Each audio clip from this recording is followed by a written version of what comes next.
when do you feel like you're going to need to add more people?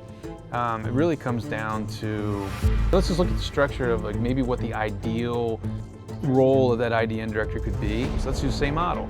You get a GPO and 40 IDNs. Like when you're small, you try to make it work, but the effectiveness in that is minimal. So my first question is to them is, what's the most important thing they're going to be selling when they're in front of a contract manager? And the right answer is always going to be. This week on Tuesday Talks with Toomey, we discuss when to hire your first IDN director, how to select initial accounts, the ideal profile of an IDN director, and how to build a team structure as you grow. So stick around and get the most out of your contracts.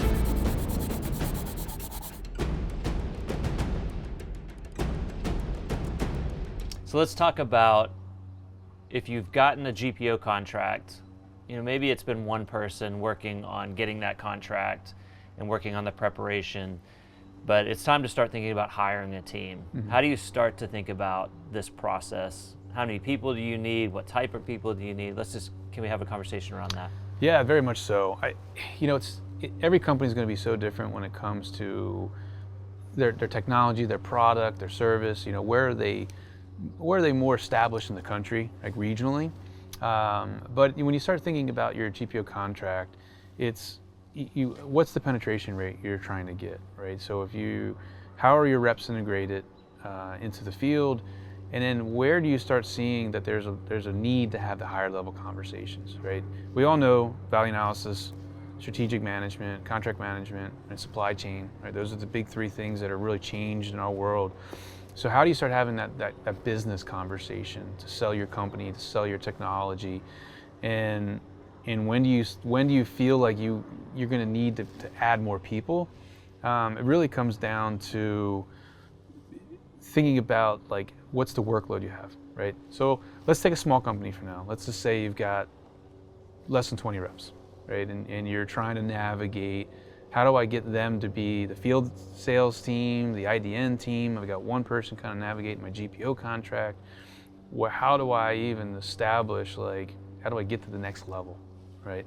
And from there, I would say, let's just look at the structure of maybe what the ideal role of that IDN director could be, and then you can navigate, does it make sense for you? But a rule of thumb that I've always used in the different companies I've worked at is, do you have an IDN that has more than 3 hospitals? Does that IDN touch more than one rep? Does it cross over to more than one region? Mm-hmm. And let's say maybe about 1,000 beds, right? Let's start there and say, is it less than 1,000 beds? Then let's maybe put aside, but anything over 1,000 beds, right? So number of reps, number of regions, number of beds. So are you saying the IDN as a whole has over 1,000 beds? Yeah, as a whole, collectively. Yeah, absolutely. Right, then that's a really good starting point in saying, all right, let me start putting some time and energy into this account, right? Because the bang for the buck's a little bit more, right? Yeah. And then you have a little bit more return, and then you start looking at and say, okay, where do these live and bigger? Of course, there's always going to be the Kaisers and the Mayos, right, and the Cleveland Clinics that everybody wants. So those are the big ones. So that takes maybe one person to really live in and go. But you start thinking about, you got to have a good balance of accounts. So how do you navigate them, right? So thinking about what that business conversation is going to be and what impact they can have at that contracting side, that supply chain side, and then you can start assigning in small pockets, right? Where's maybe my best rep or my strongest region, right? Maybe where the contract lives, like a GPO contract, regionally you have a lot of accounts in that area, right? And then start picking, hey, let's go 5 or 10. And let this person really develop the relationships and the business mindset with them to help navigate the contract terms, navigate the technologies, and integrate the sales team with you in as well. Okay, so you're saying start with 5 or 10 IDNs for that initial person that you've hired? Yeah, look, you don't want to go too out of the gate. When I first started, I had 40 IDNs in the East Coast, and I had a GPO, maybe 2 GPOs, right? But 40 IDNs is impossible. I mean, I can tell you over the years, and we even try to replicate as we changed some things around and hired on some more IDN directors. So let's do the same model. You get a GPO and 40 IDNs. Like when you're small, you try to make it work, but the effectiveness in that is minimal. You're going to have 5 or 6 accounts you're going to have a really good relationship with. You're going to have 3 or 4 accounts that you're constantly peppering and trying to get to the next phase. And the rest you're going to be leaning on the sales team to say, hey, can you have these conversations for me? Or if you get something really good, I'll come in and help. That's fine, but do you really want to pay both people for maybe 20, 25 accounts that they're not really working on? You don't, right? So don't get yourself trapped in like, I got to do all of this stuff to pay for it. Those 5 to 10 accounts that you pick are going to more than pay for your IDN director in that region. And if you've got a very well-oiled machine as far as everybody's integrated, everyone's aligned, the regional director's aligned, the reps aligned, the IDN team's aligned, the GPO team's aligned, right? That pillar of communication, then you're going to see, a much quicker turnaround in your ROI too. Yeah. Okay. So, just to make sure I got this right, you're starting to hire for your IDN team. Out of the gates, there may be certain signals where that GPO has a concentration of hospitals or something like that, but you're going to hire maybe your first hire, and you're going to assign 5 or 10 key accounts, and key IDNs. How are you deciding? Is it a balance between bigger and smaller IDNs, or how do you think through that? You're always going to have, I think you're always going to have your anchor IDN, right? So you're always going to have 1 or 2 big, because it's going to take most of your time, right? That's going to be the longer process. There's going to be more vendors going in trying to get the business, or it's a crowded space for you. They have more sophisticated in their value analysis process and their contracting process, and there's going to be cycles, right? They've got things well planned out, whether it's matching their GPO calendar, their own internal bid calendar, but you need to be integrated because you need to constantly be building relationships with big, large health systems. Mm-hmm. So you want to have your 1 or 2 anchors that are like the staple IDN that you really want to spend a lot of time on. And then you should pepper in that small to mid-size IDNs that have either established business that you already have in there in some form or fashion, or through the contracting process that these are also open for bid, right? If you're in the right time frame and the RFI just opened or just launched, or just closed and you won the award, right? Which ones that are in that area that are tied to that GPO or that cycle that are also looking, right? You don't want to start with one that's mid-cycle who says, listen, I need to get to September of next year before I can think of this, right? That's great. Let the rep work on that. Let them do the dirty work. Let them figure out all the details of things and get a champion built. But you should be able to establish which accounts, and if your GPO contract manager can help you with that, your field sales team should be able to help you with that, your distribution rep should be able to help you with that if you have that relationship there, and then you can start picking the ones that are a little bit more warmer or lower hanging fruit. And I think the beauty of it is, and be flexible. One thing that we did was, we picked 10 that we said, these are the ones we're absolutely going to go after. And again, we tried all different numbers, but we said, listen, if there's 1 or 2 that are just complete dead ends, as an IDN director, let's pause those, find another one and put into the mix, and let the rep work on those. Again, build a base, build a championship, build some trust. But why have an IDN director working on something that is a dead end, right? It's a waste of company funds, time, experience. Rotate them in and out. It's okay. You can change baselines mid-year, right? Yeah. Do it all the time. So why not have that flexibility when you're building out your team? Let them pick the ones that they're comfortable with. They might know somebody at, or you got a lead in. But if it's a complete dead end, like, they're a SendDriver sole source, or they're a Health Trust sole source, they're not going to look at this, take it out and put one in that has a lot more attraction to it. Yeah. So I want to get back to the structure here in a little bit, but before I get there, I wanted to ask you, we've hiring our first IDN director. So what does that person look like ideally? Yeah. So I'll go back to maybe even think about like my interview process, right, a little bit. But when we're looking for someone that can do the IDN role, my first question is to them is, what's the most important thing they're going to be selling when they're in front of a contract manager? Right? What is their number one concept, or the point of the conversation they're trying to get across? And the right answer is always going to be the company. I have to sell the company first. I have to sell the business model first. I have to sell what the value is in our company to you as in an IDN or a GPO before I can start anywhere else. The person that says I want to sell the products and the features and benefits and get them sold in our technology, that's great, but that is not the world that we live in strategic accounts.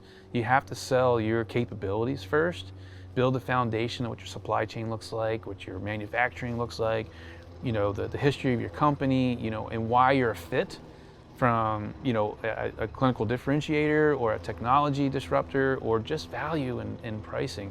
But that story is so important to tell first before you even get into the portfolio or the product or technology. And I'll just say, like, there from, you know, we in our training when we would hire new IDN directors, that's one of the things we would say is, you know, when I sit down on my leadership team, I sit down with marketing, whoever it is, first 10 minutes of that conversation, we're not even talking about products, right? We're doing introductions, we're figuring out what their hurdles are, why we're there, you know, asking questions of them, what they're looking for, what they look for in a vendor. Then we talk about our company and who we are, and then we get into the products. And that's so important. If they miss that boat every time, then they're still in that sales mentality, and you got to start thinking, is this the right person for the role? Yeah. So let's say I have the right answer, and I tell you that I want to sell the company. How, in this hiring process, how do you figure out if they're able to do that, or if they really believe that, or aren't going to be shouting out features and benefits on that? Right. Yeah. I mean, look, charisma is important. You know, personality is important. I think being able to navigate conversations is important. Can you control the conversation? And when you're sitting down with somebody, you can get a sense of, you know, how do they understand? Again, I'll go back to understand the business, right? Are they asking questions? And in an interview, you know, have some mock conversations. And I really highly suggest is doing some kind of a mock panel. Let them come to you and say, like, hey, give them a scenario and tell them act like you're presenting to a value analysis board or to a supply chain board, and let them navigate, you know, 20 minutes, 30 minutes of a presentation of how it should go. That's the ultimate, right? Mm-hmm. If you have that design, you're going to know in the first 10 minutes if they're able to have a conversation at that level or not, or if they're trying to sell something else. Yeah. So set it up for your interview for success during the process, and put them to the test for it. Yeah, that's really actionable. That's really good, having that panel. So, okay, so we've got an idea of who we want to hire, how we start out. How do you think about building that team? You know, how does it grow from 1 to 2 and 2 to 3? And is there a breakdown between field sales, GPO folks, and IDN directors? Yeah.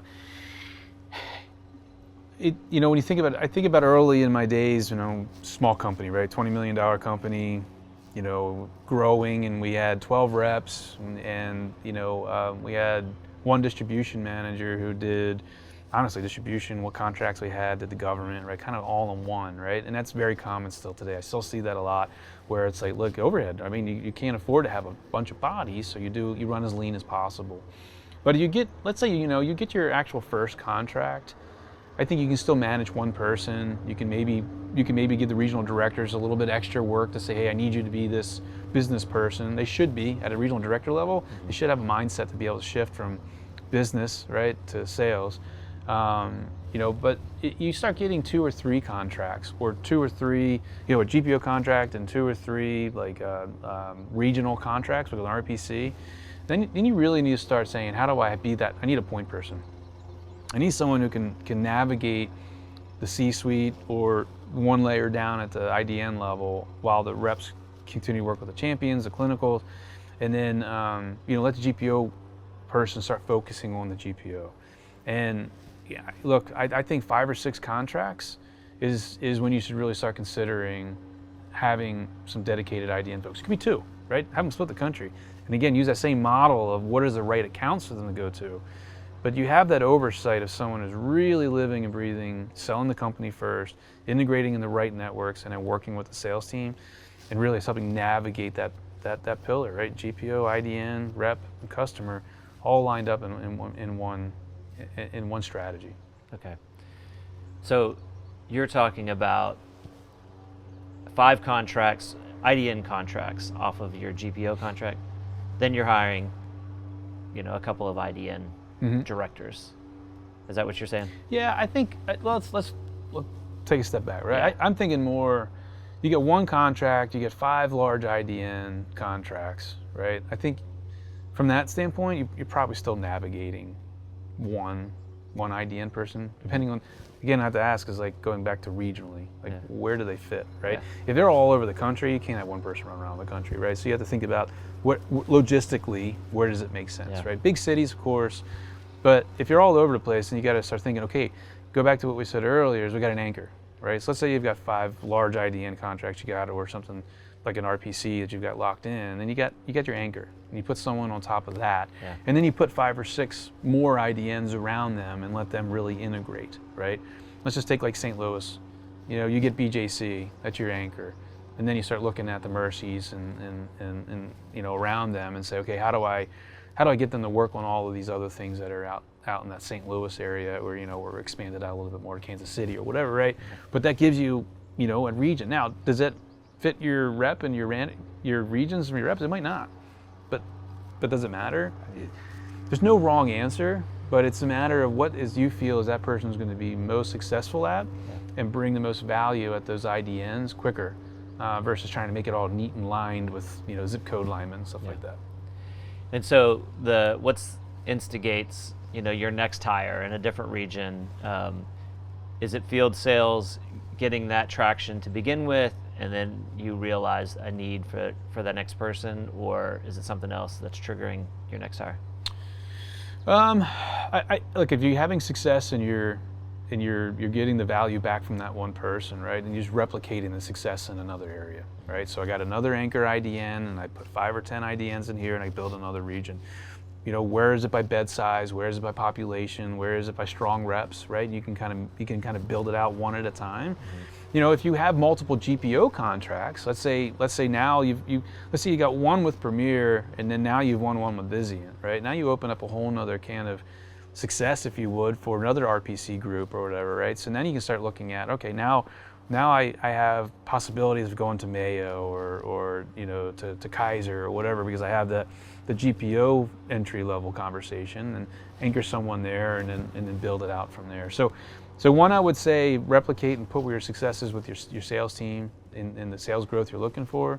2 is if you get another contract, then start thinking, okay, how do I expand out now, because I have a whole nother clientele to go after, right? A new list of customers to go to, and you can start building that same structure within the new GPO and then expanding from there. Yeah, great. So down the road, we're more advanced now. What is sort of the ideal scenario in your mind of GPO team members versus IDN directors, and if field sales comes into play? What's the ratio? As you get there, I think one person can manage all 3 GPOs to a point, right? If you got a couple, like let's say you have 2, 3, 4 contracts each GPO, a really strong GPO manager should be able to manage that and that relationship with all 3, because you're going to be bringing in your VP of sales, you're going to be bringing in other executives too, and really build that relationship if you're doing it the right way. So you're not doing it alone. That's my point, right? But then I think you 3 to 5 IDN directors can really put in locations of, one, good population cities.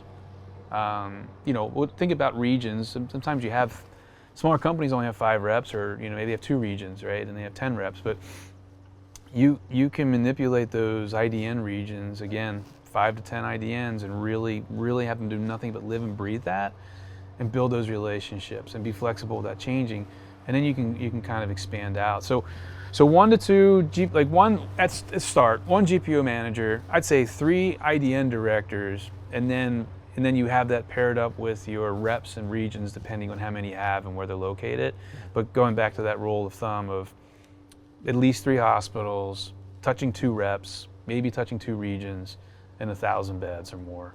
Let that be your basis of how to even start picking, because a 2-bed hospital, a 2 hospital system or a 1 independent, your rep really should be able to have that conversation with the help of the regional sales director. If I really wanted to have a robust structure that could handle all the IDNs around the nation, what would that look like at the starting point, Yeah, I think once you get yourself established and you've got success in the IDNs, you're building a relationship, and you also got the model down of who you want to hire in that role. I think you could have one GPO person. You really could have one person navigating the 3 GPOs. Whether you've got a contract at all of them or not, you're going to work the contracts that you have, and you're going to work to establish new ones as bids and stuff come up. But I think one person could do that out of the gate, with a few contracts. But having 3 IDN directors, I feel like really helps split the country up well. And you can really pick those anchor IDNs for them to have, right? And then assign the smaller ones or more opportunistic ones, based upon relationships or current business that you have.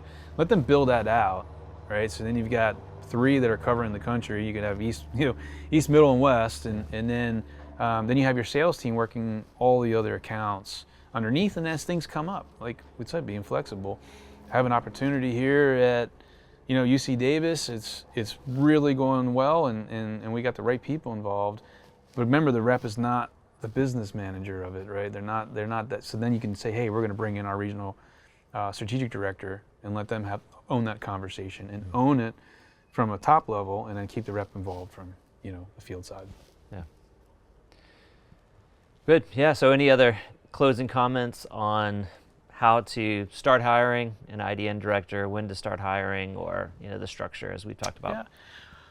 Yeah. Look, you have in today's society, right? There's a dime a dozen of IDN directors who are looking for new positions, who are looking for a job right now, and I think the mentality is there, and so many more companies, even in the last couple of years, have really adapted. We need to have IDN directors, strategic directors, but make sure that those IDN directors, again, are there to sell the business. They're not there to sell widgets. And I mean, look, you can hire within. I mean, there's nothing wrong with that, right? There's someone you feel is really strong, and it's important to have a succession plan, right? It's a great HR strategy to be able to build within and build that culture. There's reps out there who want to get into IDN selling and would probably be really good at it. Mm-hmm. So navigating with them and helping them understand, with the right tools that this is selling the company first, selling the strategy, selling the insides of the company before you sell the products. I think that's a great idea to explore if you have a strong rep or strong regional manager, or honestly someone strong in marketing. There's people that marketing who want to get in sales, and you'd be surprised that they can be more strategic, right? More of a mindset of selling. They can sell the business because they're not used to selling widgets. They're selling, their portfolio. They might actually be a really strong fit. So if you're looking for that, business-minded, selling the company, selling strategies, thinking big picture, give them a chance too, right? And then that'll give you an opportunity to hire within. Okay.